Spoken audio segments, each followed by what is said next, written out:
পেহেলগাম হয়েছে 22শে এপ্রিল।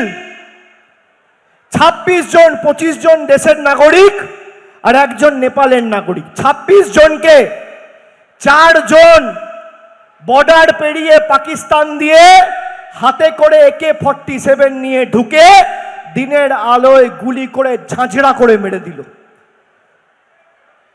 তারা আবার জঙ্গলে লুকিয়ে গেল, না পাকিস্তানে চলে গেল, না হাওয়ায় উধাও হয়ে গেল, এখনো কোনো খবর সরকারের কাছে নেই।